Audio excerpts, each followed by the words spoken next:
Hi, and welcome to this brief video to explain about what's involved with Milestone One, the objectives, format, that type of thing. Your objectives for Milestone One are ultimately to define your target market's demographic information. You want to create from that demographic information a generalized definition of who the target market is.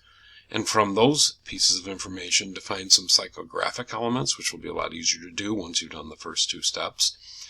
And then develop a persona, which follows from the work that you've done before that. Take a look at the Milestone One template first. Please read through that, really understand it before you start in on this. So it gives you can find it in the Milestone One folder in week 3 content. It gives you some guidance on what to search for and how to define what to define. And you can use it for building your document to help you understand exactly what the things that you need to answer. So research is key to this milestone, is probably more than any other one. I expect a lot of research to be done and a lot of research to be cited in your document here. So a good place to start is check the starter research in the final background information document, which you see in the final project introduction module that you saw.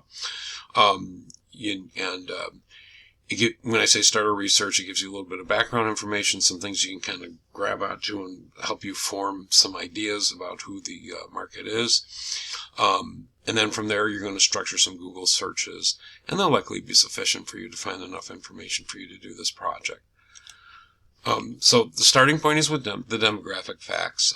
Again, you can find that seed research in the final projects, the background information about the company.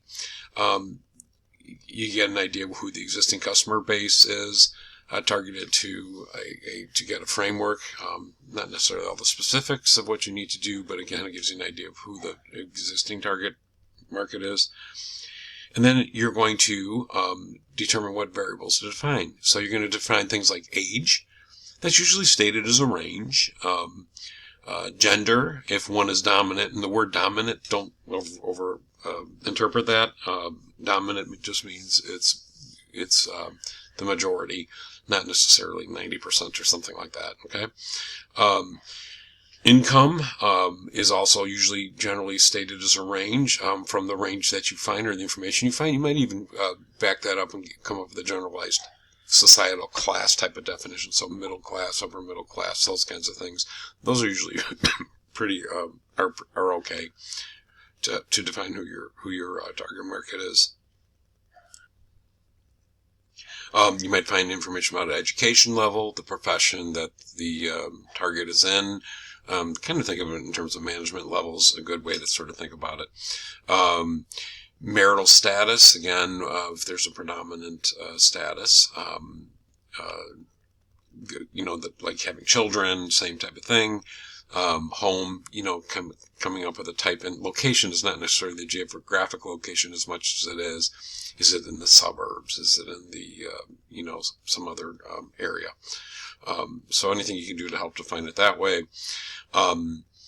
Ethnicity, if one's dominant, or any other specific defining variable that comes into play here.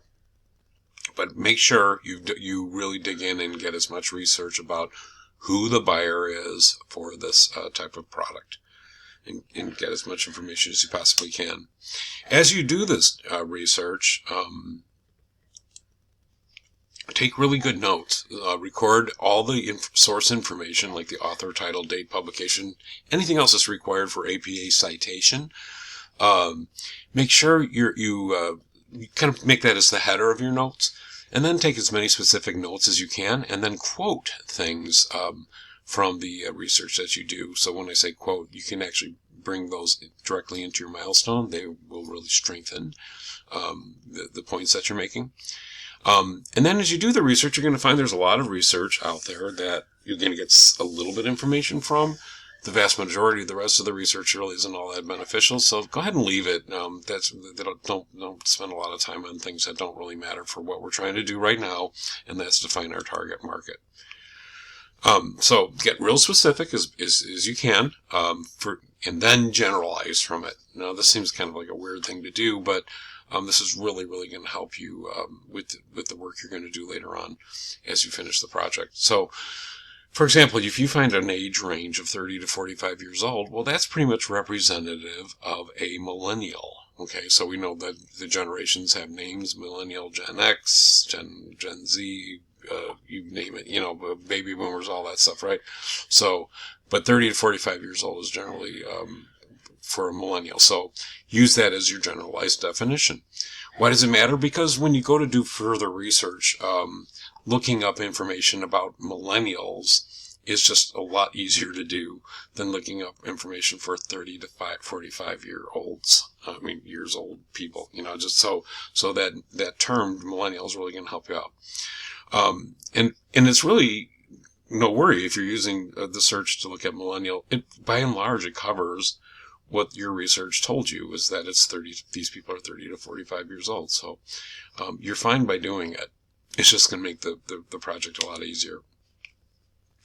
Which includes doing additional research here now and looking for psychographic elements. So psychographic elements, as you've learned, include things like wants and goals and lifestyle activities and hobbies and interests, shopping habits. There's a lot of different types of things you could use here, but come up with some to help you define who your target market is, okay? So using your more generalized demographic definition that you just did is really going to help you get some good answers for psychographic elements, okay?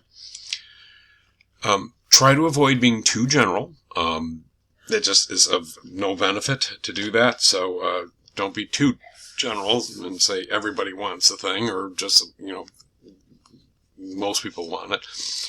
You're trying to come up with some kind of definition here. So don't be too general, but also don't be too specific. So don't say like, oh, well, it turns out my research said it's the income of the people are between $100,000 a year and $105,000 a year. Yeah, it's just too specific. You're going to have to back away from that and say, okay, if that's in the middle of what I'm looking for, that's fine. But try not to use information that's going to make you get too specific. And basically, your target market then will be too small. And you don't want to, and it'll be a lot harder to put any definition to it. From all that, you're going to write your persona, and your persona is like writing a narrative about a fictitious character that is basically reflective of what your target market is. So, for example, you found in your generalized definition of your target market, you're going to say they're affluent millennial moms in the suburbs. Okay, that's a good definition. Give that person a name. Make it a real person. Give that person a real age. Give somewhere in the middle of the range that you found, not on either extreme. Okay.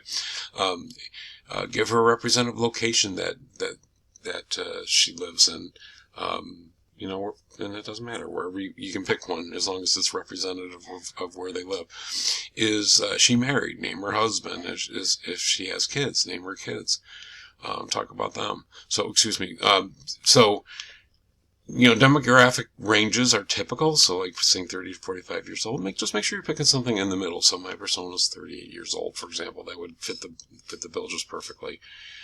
In the end, think about your persona as describing somebody who asks about them. So who's that person over there?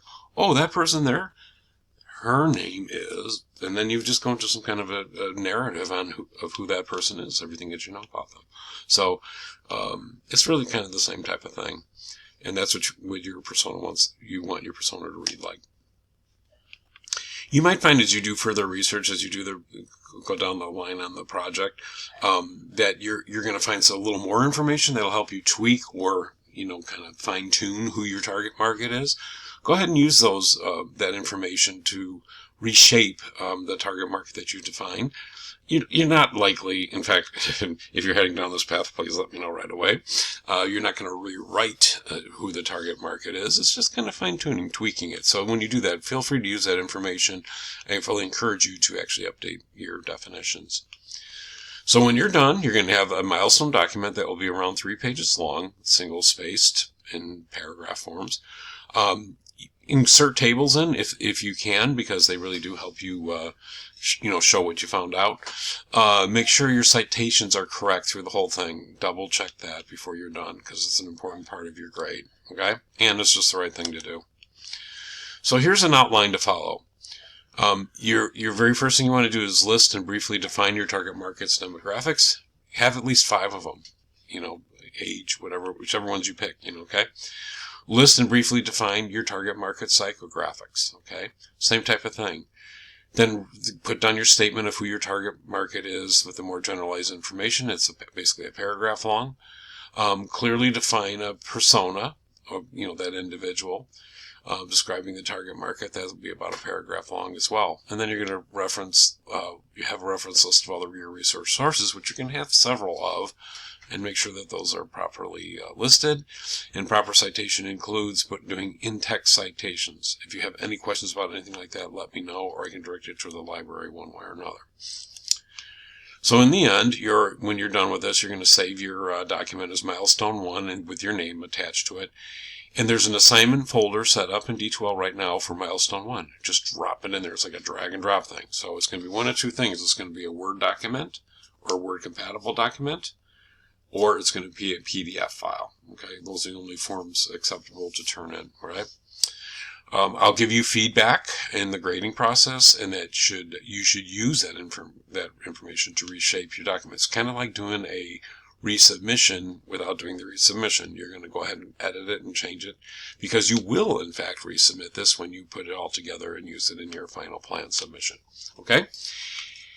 So if there's any questions at all about this, please let me know. Take your time doing it. It's not particularly hard to do, but you've got to spend a little time to get it done. So if you have any questions about it, don't hesitate to reach out. If you get stumped or you get confused, please reach out sooner than later. We will work through this, okay?